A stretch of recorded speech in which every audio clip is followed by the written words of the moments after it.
And I'm like, what do you mean it's spelled wrong? I made like 3 copies, and she's like, it's missing the S. And I'm like, it's supposed to say successful. Successful. Hola mi gente, blessings. I'm Ricky. How real estate really changed my life for the better. My 3rd year this year, and I'm 23 years old. So I started when I was 21, definitely a transitional moment. At that moment in life, I was actually going through a huge change, an actual divorce, an actual heartbreak. I got married at 19. Yeah, that should be illegal. It should be illegal. That's what I was once, looking back, I'm like, who would think that a huge commitment as what marriage entails and what it's supposed to mean, the values, the principles that are behind that, the commitment that's behind that. How are we supposed to understand that at 18 or 19? That to me, just thinking about it, is crazy. I was married and divorced by 21, but that's a different story. We'll save that for another day. So at the time, it was my first year working at MGM. I had just got hired working at MGM. I had already transitioned from auto body. I was doing auto body right after high school, and then I transitioned to MGM customer service. I was working at MGM when I was going through that, and I had just passed my real estate license. Real estate was introduced through a coworker at auto body through a vision. They painted a picture how their actual realtor at that moment was a younger guy just like me. They were saying, hey, why don't you think about going into this field? I see this guy progressing. For me, I was always about, man, what can I find that I can use my mind and my other skill sets more? Even though I was good at auto body, I wanted to excel my mind and grow my skills. I just wanted to grow. In auto body with that field, I wasn't gonna get what I was looking for. Just in the real estate field, there are many options and many routes to take in the real estate field. Just to name a couple, it's gonna be regular residential purchase and sell, residential flipping. Then there's going to be commercial property and commercial investments. Then there is long-term investment with investment properties and ROIs. Just those fields alone, you can dig into one field and just open a vast just door. Real estate gave me a sense of purpose and direction. It really taught me that I can take one thing and expand, grow it, make it my own, and service my community, provide value to my community.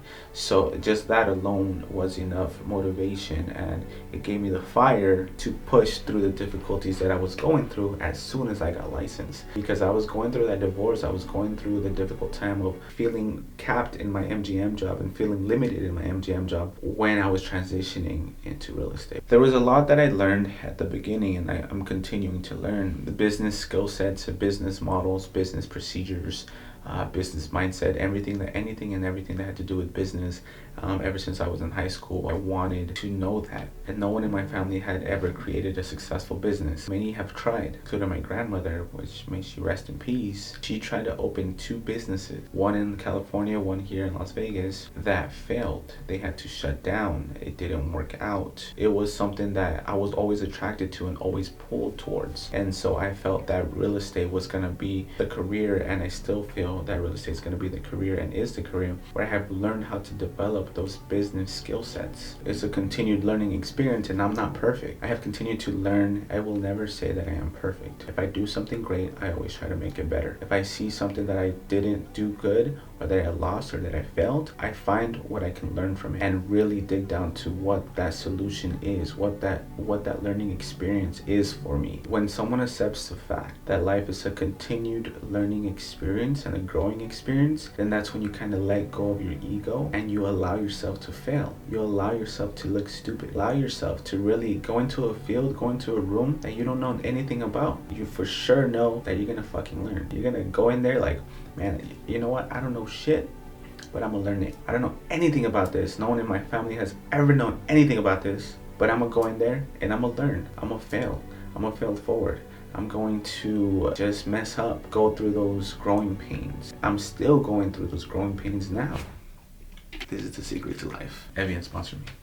This is what led to me realizing that MGM wasn't a good fit for me and that I wanted to quit. Me quitting a full-time job that was secure for me, quote unquote secure. COVID in 2020 showed how unsecure that really is. I have coworkers that I still connect with, former coworkers that I still connect with, that didn't go back to that job, being there for like 3 or 4 years. I started to see myself excel as being a sales agent, right? I was taking phone calls, making reservations, over the phone reservations for guests for all 12 properties. I got to a level where I was mentoring new agents, new sales agents that were coming in. To get to the next level of becoming a lead, there wasn't any growing positions. They were all completely filled, and the way to get into those positions was if someone quit, someone got fired, or someone died. I saw that route of growth. I saw it immediately limited. Once I realized that, it was like a slap in the face, like I have to stay here, suck it up for years to be able to be promoted. But it was going to be a moment of stagnation, a moment of not learning, a moment of staying still. And if you think you're staying still, if you think you're not moving and you think you're just being complacent and you think you're just like, I'm a little comfortable, what you are doing in reality is you're going backwards, because life is ever evolving, life is ever moving forward. And if you for 1 second think you're staying still, you're not, you're going backwards. That's why I always preach progression. And I'm not just talking about career or business. There's other forms of life too. How did real estate change my emotional state or my emotional intelligence? And maybe more emotional intelligence in a way, I guess you can describe it as spirituality and of course mental attitude. People can control their emotions by controlling their thoughts and controlling their actions. So I started to ask questions. I started to ask around people that I trusted at MGM and say, hey, I passed my real estate license, but I don't know where to start. I don't know what connections I need to make. I'm not sure what company I need to go. I'm not sure what broker I need to associate or any mentor that I can get. I started asking the right people the right questions. That's what I did. To me, the priority was starting. Like, I need to start, I need to start, I need to start, and I need to start now. I started making the calls, the connections, the meetings, and finally decided on a brokerage to start. I found the brokerage that I wanted to join. Real estate does give you some bad experience, and it does give you some experiences where you have potential of losing a lot of money, but it's those experiences that have the potential to teach you the most. And that's what real estate started to do for me. I saw that really fast, that with those failures came very huge learning experiences, and that's what started really my life-changing journey. So real estate transformed my network and social life, just completely 180, 360, whatever you want to call it. This is the thing that no one tells you in real estate. You have to go get your business. No one's gonna hand you shit. No one's gonna hand you money. No one's gonna hand you something for free. It became very apparent to me really fast. I'm not gonna get anything just sitting on my ass. I need to go out there and be social and talk to people, let people know the industry that I'm in. If I didn't become social, then I wouldn't be successful, and I wouldn't eat, and I wouldn't get any money. And at that point, it would have been a disservice to not only myself, but my community, because I knew the intentions that I have right now on the service that I want to give. And for me to not go out there and meet more people is a complete disservice. Where I'm like, you know what? The impact and the intentions, the true honest intentions I have for my people, I have to go out there and just talk and be social and befriend and network with as much people as I can in order for me to have the impact that I want to have. Real estate helped my self-confidence. Real estate transformed my confidence and made me the person that I am, because it forced me to be the person and believe in myself. Because if you don't believe in yourself and if you don't have that vision for yourself, no one else will. And not only that, there's gonna come along some people that are gonna tell you the absolute opposite. What are you gonna do? You might just believe it. And that's the thing that you can't hear. You can't hear that noise. You can't hear that static. The market is very loud.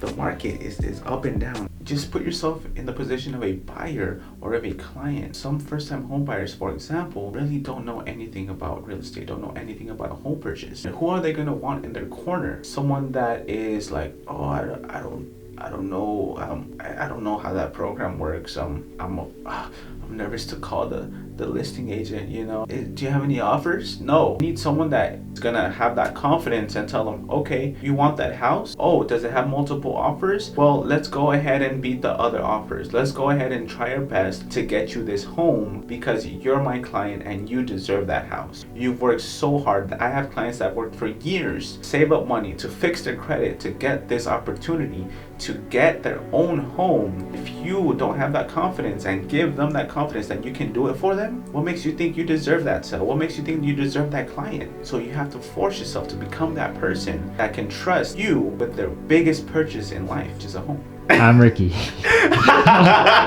There's a lot more content coming on the way. I appreciate each and every single one of you. And if you guys made it to the end, if you know someone that needs to hear some of the things that I say, send it to them. You don't even have to like it or just subscribe. You don't have to do that. Just send them that value. Be that person that gives them that gift. So, or not at all. Or not at all. Just give it a like. It really helps me out. I have some work to do. That's all I have for you. Please take care and be safe out there. Let's get to work.